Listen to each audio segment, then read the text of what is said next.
Hello friends, എല്ലാവർക്കും moms best റെസിപ്പിയിലേക്ക് സ്വാഗതം. ഇന്ന് ഞാനിവിടെ സ്വീറ്റ് പൊട്ടോട്ടോ വെച്ച് ഒരു 4 മണി പലഹാരമാണ് ഉണ്ടാക്കാൻ പോകുന്നത്. അതിന് വേണ്ട സാധനങ്ങൾ എന്തൊക്കെയാണെന്ന് നമുക്ക് നോക്കാം. ഞാനിവിടെ 1/2 കിലോ സ്വീറ്റ് പൊട്ടോട്ടോ വേവിച്ച് വെച്ചിട്ടുണ്ട്. ഞാൻ കുറച്ച് അരിപ്പൊടി എടുത്ത് വെച്ചിട്ടുണ്ട്, കുറച്ച് ഗോതമ്പൊടി എടുത്ത് വെച്ചിട്ടുണ്ട്, കുറച്ച് കായപ്പൊടി, ഞാനൊരു മുഴുത്ത കൂട്ടം സവാളയും ഒരു 4 പച്ചമുളകും ഒരു കഷ്ണം ഇഞ്ചിയും കൂടെ ഇട്ട് ഞാൻ ചോപ്പറിൽ അരിഞ്ഞ് വെച്ചേക്കുന്നതാണ്. പിന്നെ കുറച്ച് മല്ലിയില. നമുക്ക് ഈ പൊട്ടോട്ടോ വേവിച്ച് വെച്ചത് നമുക്കൊന്ന് ഉടച്ചെടുക്കാം. ഒരു തവി വെച്ചിങ്ങനെ ഇതിലേക്ക് ഇത് പൊടിച്ചെടുത്തിട്ടുണ്ട്. ഇതിലേക്ക് നമ്മൾ ഗോതമ്പൊടി ഇടുക, അരിപ്പൊടി,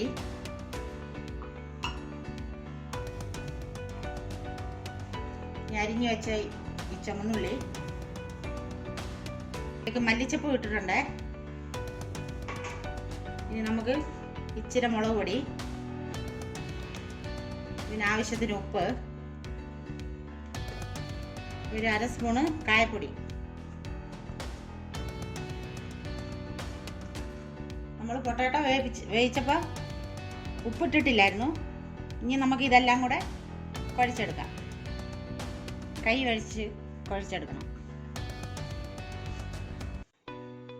ഞാനെല്ലാം ഇത് കുഴച്ച് വെച്ചിട്ടുണ്ട്.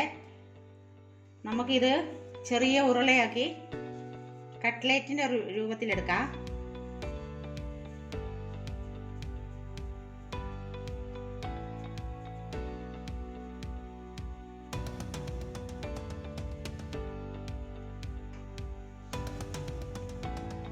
ഇതുപോലെ തന്നെ നമുക്ക് ഇതെല്ലാം ഉണ്ടാക്കിയെടുക്കാം. നമ്മളതെല്ലാം ഇങ്ങനെ പരത്തി വെച്ചിട്ടുണ്ട്. ഇത് നമുക്കൊന്ന് ഫ്രൈ ചെയ്തെടുക്കാവേ. ഞാനൊരു കടായിൽ എണ്ണ വെച്ചിട്ടുണ്ട് ഇത് വറുത്തെടുക്കാൻ.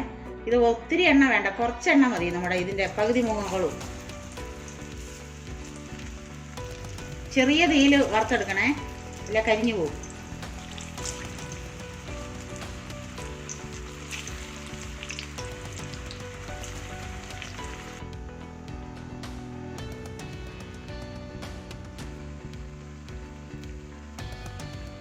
ഇത് നന്നായി മൊരിഞ്ഞു വന്നിട്ടുണ്ട്. ഇത് നമുക്കൊന്ന് കോരിയെടുക്കാം.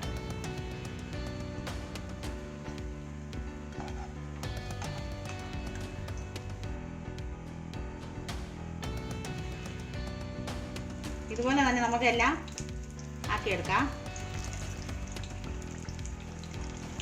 അങ്ങനെ നമ്മുടെ 4 മണി പലഹാരം റെഡി ആയിട്ടുണ്ട്.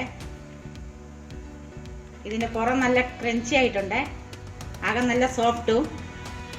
ഇത് നിങ്ങൾക്ക് ഈ റെസിപ്പി ഇഷ്ടമായാൽ ഞങ്ങൾക്ക് ഒന്ന് ലൈക്ക് ചെയ്യാനും ഷെയർ ചെയ്യാനും സബ്സ്ക്രൈബ് ചെയ്യാനും മറക്കല്ലേ. എല്ലാവർക്കും നന്ദി.